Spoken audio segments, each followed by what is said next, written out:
Ayan mga kalingap at mga kasama, mapagpalang araw po sa ating lahat. Yan, welcome back po sa ating YouTube channel sa Masli TV. Yan, sa mga bago, huwag po ninyong kalimutan na mag-like, mag-share at mag-subscribe po tayo. Yan, no? Araw po ng Huwebes, muli po tayong nagbisita dito para i-check po natin yung mga materyales, tapos i-update ko po kayo sa kanilang nagawa. Yan, mayroon pa po tayong buhangin pang bistay, pang asintada, mayroon pa po, tapos may kaunting hollow blocks, sakto na po yan. Tapos ito na buhusan na rin po nila yung pasamano. Yan po, ito yung pasamano, mayroon po itong design. Yan, may design po ito para maganda po siyang tignan. Yan, grabe oh, kunting-kunti na lang po ang kanilang gagawin at matatapos na ito. Tsaka may kahoy dito, may kahoy. Ito yung gagawin na ano, gagawin na kama. Yan po, itong ko na lang po yung na kasing CR. bilin ko, ay ito pala, Lakad na muna doon. CR na lang po yung kanilang ginagawa. Pumaswimming tayo mamaya. Yan, no?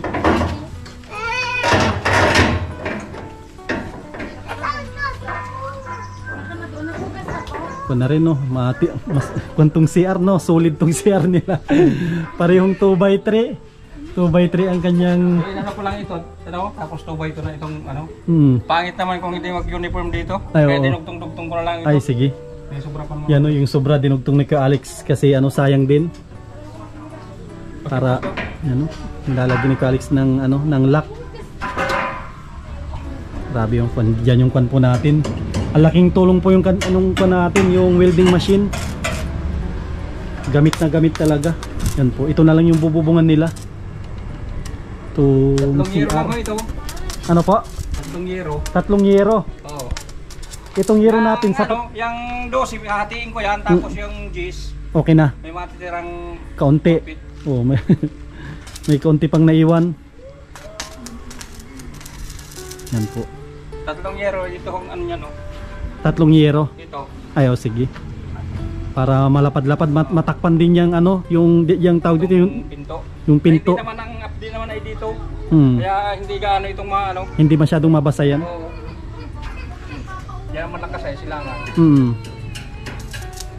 Grabe, kanina medyo makulimlim. Ngayon, no? Grabe, todo ang init. Matindi ng init. Kanina nag-ulan. Ulan. Ngayon po, grabe, napakatindi po ng init. Ano? Mamaya sigurado may kuna po yan bubong. Nagkuha ko ng thick screw, ewan ko kung ano, kung sakto yung size na nakuha ko. Kahit ano, pwede naman yan. Kahit mapahabang hotel. Parang ewan ko kung maiksi yun. Pero tinanong ko, yun daw ang para sa yero eh. Pag 1.5, pwede na yun. Oh, 1.5 ata yung binigay. Para mabubungan na po yung kanilang CR kasi andyan na rin yung ano niya, toilet bowl. Ito yung kanilang ano, merienda, juice. Yan, may mga nagtatanong po kung magkano yung nagastos natin dito. Ito-total natin po lahat. Sa ngayon, asa ko na po tayo. Asa 150 plus na po. Halos 160 na rin po ito ang gastos. Yan, sa mga gustong magpagawa ng ganito na kasimple na bahay. Yan, meron po kayong budget na mga 200,000 ay sapat na po yun. 200,000 na budget. Meron na kayong ganito na kaganda na bahay at katibay. Ganda po nito. Yan, mamaya ay babalik din po tayo dito para ma-update ko kayo ulit. Kasi chinecheck po natin yung mga materyales. Marami pa po simento. Meron pang 8 na simento. Sapat pa po yan para ano, makapagtrabaho sila dito. Kasi bukas Sabado, mapasahod po tayo. Ano, alas 12 na. Sobrang ano, sobrang init.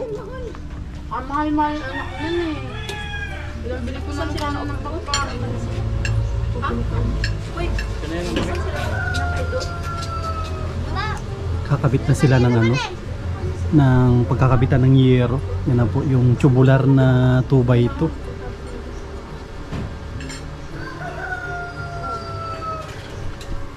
Tsaka dito rin pala yung lola ni ano, lola nanay ni Ems. Yan. Dito na sila kumain. Kung pala, nagbigay pala siya ng regalo sa akin kahapon. Maraming salamat na doon sa regalo. Hindi ko pa nabubuksan. Bukas, mamayang gabi bubuksan ko. Atensya na. Ayun lang, nakayanan. Saka belated happy birthday pala. Birthday ni nanay ng ano. Kailan? 28.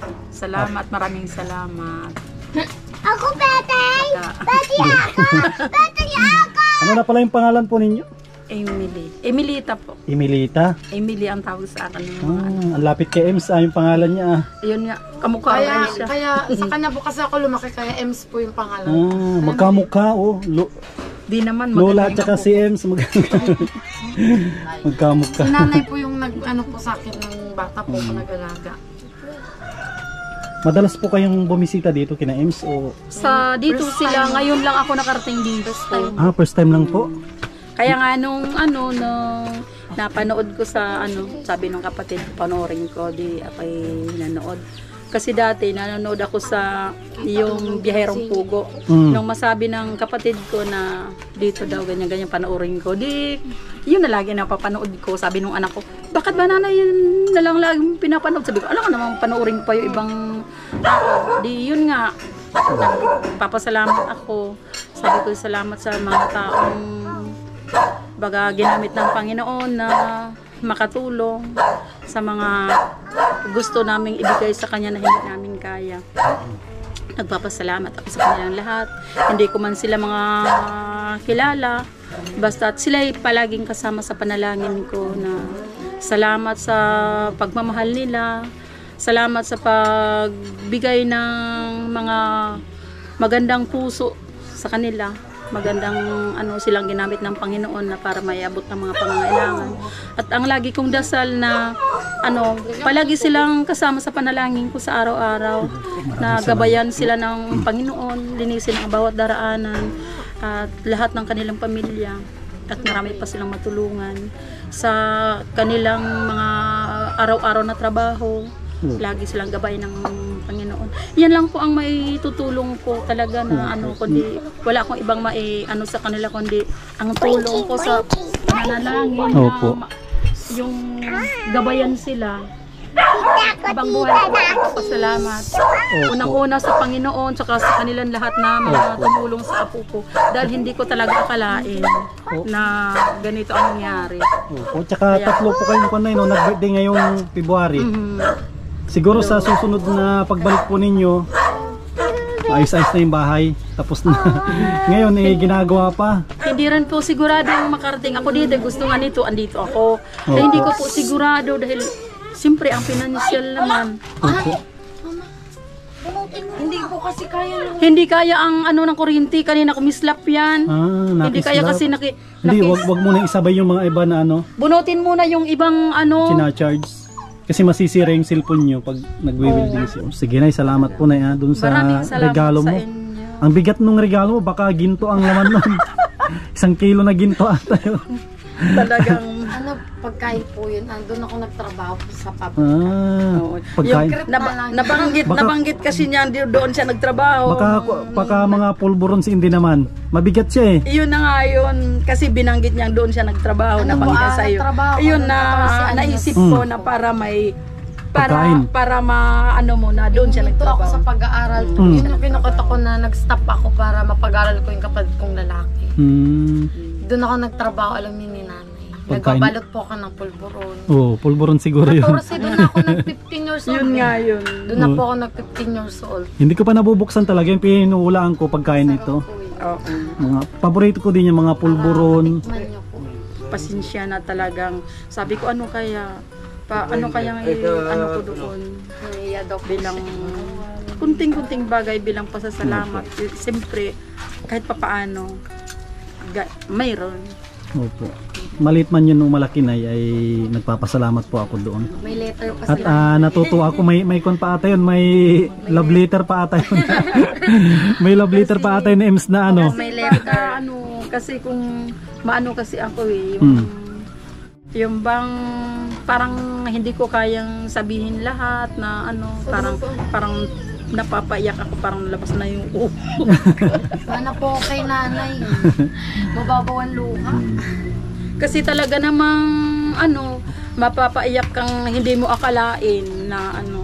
Kaya sabi ko, salamat talaga pasalamat talaga ako ng ano, kasi ang Panginoon na may mga ginagamit na tao para maiabot sa ating pangangailangan.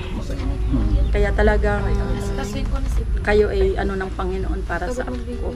Sige Nay, salamat po Nay Salamat. Babalikin ako dito mamaya. At maraming salamat sa mga tumutulong lahat. Hindi ko man kayo mga kilala, andito ako, nagpapasalamat sa tulong ninyo sa ako ko. Maraming salamat. Lagi kayong kasali sa panalangin ko sa araw-araw. Magiging maayos na to Nay pagbalik nyo dito. Next year siguro o baka December. Kabakasyon kayo dito, kana ito. Up and down na daw ito. Sana loobin ng Panginoon. Wala pong imposible. Sige na, salamat po. Sige, Babalik na lang ako dito mamaya. Sige, ingat po kayo. Sige. Kala ko maliligo kayo sa sa ilog, hindi po. Aywan ko sa kanya. Dapat maligo kayo kasi maganda maligo dito. Maganda ang mga kon dito.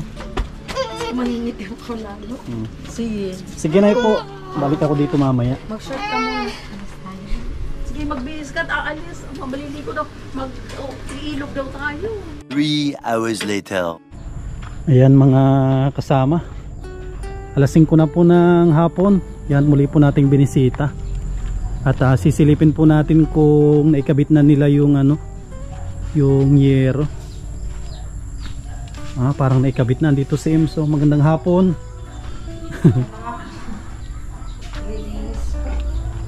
Ano yan, Naglilinis po. Naglilinis. Grabe oh. Tignan po ninyo, naikabit na po nila ito. Itong yung yero. Grabe, ang ganda na po oh. Yan, may yero na po ito. Yung kanilang CR. Grabe. Ganda na, napakasulit ito. Tapos ito pala, ito yung nabanggit ni Ems sa akin nung nakarang araw, itong kahoy na ito. Saan ito galing, Ems, ito? Yung kahoy na ito? Parang may nagbigay sa amin ng kahoy. Kasi nagputol sila ng kahoy, parang wala atang paggagamitan. Tapos ang bayaran na lang daw yung pagtistis nila. Ganon. Yung kahoy, bigay na lang daw po. Mga magkano daw yung babayaran natin? Ang sabi ni Papa, nasa 600 po. Ay, sige. Mabigay tayo kasi kuwan din nila yan sa gasolina. Opo, yun lang naman po. Pero yung kahoy, libre po yan. Bigay na po sa amin. Grabe. Yan yung gagamitin na na pinakakama nyo. Yun daw po. Sabi kasi ni Kuya Alex, para tipid kasi mahal daw yung pinulik. Pinulik? Mahal daw yung kasi. 700. Mas mahal daw po yan. Kaya tinanggap na lang din nung may nag-alok dito. Sasabihin ko na lang. Sige, para kon din. Kasi mahal yung pinulik, mas mapapagastos daw. Kaya ganyan na lang. Tsaka bawas gastos din natin. Opo, yun din yung sabi. Kanina pala, nagligo kayo ng ilog. Kamusta naman yung yung Sila na po, hindi po ako naligo. Hindi ka naligo? Sila lola mo? Kasi naligo na po ako nung ko. Nag-enjoy naman po sila. Taga-video lang po ako. Taga-picture, gano'n. Kumbaga biglaan yung biglaan yung... Kasi uwi na yung lola ko bukas. Kaya nagko na rin parang banding nyo na rin. Ito, naligo ito. Nangitim. Naligo ka be? Hindi po. Naligo ikaw Ba't parang inaantok? Antok nga po sa biyahe. Antok na, nainip nakakaabang ng sakyan. Mahirap pong sakayan po. Ilang... May last trip pa. Ilang oras kayo nagantay? Oras o 3 hours. Ay, 2 hours. Mahigit. Na nagantay kayo? Ay, hindi. 2 kami mahigit nagantay. Tapos nakasakay kami ito alas 4 mahigit. Grabe din pala. Mahirap din pala doon. Ako hindi ko makakayang ganun na 2 oras magantay. Gurutom na kasi. Ubos na yung baon. Buti may titinda doon ng mga fishball. Ganyan ang kinain. Yan, sige. Salamat kay Ems. Ito po yung ginawa nila ngayon na CR. Grabe po Bubungan na po nila. Yan, may bubong na po ito. Madilim na. Yan, pag kung pala palitadahan pa ni Kuya Alex ito. pag napalitadahan to, na ikabit na yung kanilang yung bowl, ay pwede na po itong ano, pwede na nilang gamitin ito pag may nagkasabay na gustong mag CR. Grabe, ang ganda po, oh. Napaka sulit po ito. Grabe, yan. Ito na ang gagawin siguro nila. Ano sabi ni Kuya Alex, gagawin daw bukas eh? Hindi na po namin naabutan. Pag Siguro, uwi po na, hindi na po namin naabutan. kasi wala na silang ibang gagawin. Magpapalitada na lang ang gagawin nila. Tapos pag nalinis ata po ito, napalitada ni kakabit na. Kabit yung bowl. Andito na kasi yung bowl, oh. Ito po. Tapos andito na rin yung pintura. Yan, ito pag ano siguro, ay maghihilper kasi si Kuya Dan eh. Pag ito, pag tapos na sila sa palitada, pwede nang ano, pinturahan ito ng ano, ng tawag dito, flat latex white. Yan, para makuna po ito, pinturahan ito. Yan, kung na rin po tayo dito, nagbigay na rin ako ng 15,000 pero hindi pa sapat yun para makumpleto natin ito, pati bintana. Ito ang bahay po nila kasi kung lalagyan din natin ito ng tawag dito, kung ilalagyan natin ay tawag dito, yung jealousy ay parang pangit siya. Ang ilagay na lang po natin dito, ano tawag dito, sliding, kasi dalawa lang naman ito. Dalawa naman lang ito na bintana, pa-sliding na lang, tsaka ito, tatlo lang. Siguro po nito nasa mga 10,000 siguro, ang abutin po nito. 10,000 ma-sliding na po ito. Yan, grabe. Kahit ganito kaliit yung bahay ko, ang mahalaga yung ano, maganda yung pagkagawa din. Tibay, matagalan din. Yan, sige Ems, basta ano lang, tsaga-tsaga lang. Kasi tutusin ko na rin ito.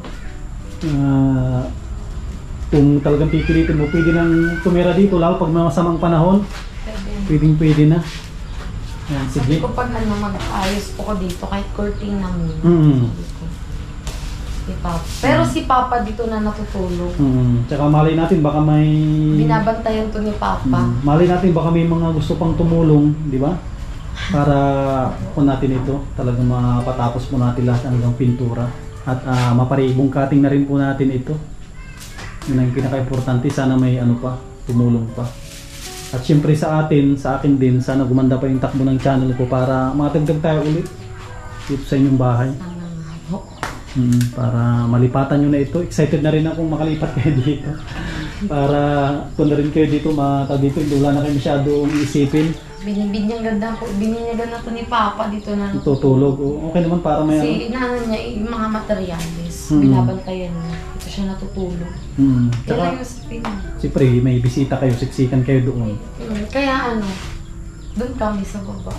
Dito Sige. siya. Sige, salamat. Saan si Aling Maliit na Magmerienda po muna sa baba. Ayun, may kung pala doon merienda. Yan na muli. Yan, maraming salamat po sa mga nag-sponsor po dito. Kay Horbin TV Vlog. Sungit o, ayaw magpahawa. Yan na muli, maraming salamat po kay Ma'am Horbin TV Vlog. Kay Lina Barbosi. Maraming salamat po kay Ma'am from Ireland. Yan. Kay Ate Lorna Magday. Yan, lahat ng tumulong po dito. Maraming salamat. Ito po yung update po natin ngayong araw ng Biyernes. Ayan, kita na po natin. Talagang kunting-kunti na lang po. At matatapos na po ito kasi palitada na. Mabilis na po ang palitada. Kung ito, estimate ko, kaya nilang 3 araw. Mabalutan na ito lahat. 3 araw lang. Tapos na po yung palitada niyan. Kaya ang problema na lang po natin ay pinto at bintana at pintura at gamit. Yung divider dito, kung na lang po, malit lang naman kasi itong i-divide, yung ilalagyan nila ng ito, lalagyan nila ng kwarto. May kwarto din po ito. Hindi naman ganun kalakihan yung kwarto. Lalagyan po ito para mayroon po silang safe na matulugan din. Yan po. Yan, maraming salamat yan sa mga sulit po natin mga viewers, lalong-lalo na po sa mga hindi nag-skip ng ads. Maraming salamat sa mga kababayan po natin na mga OFW. Maraming salamat at mabuhay po tayong lahat. God bless.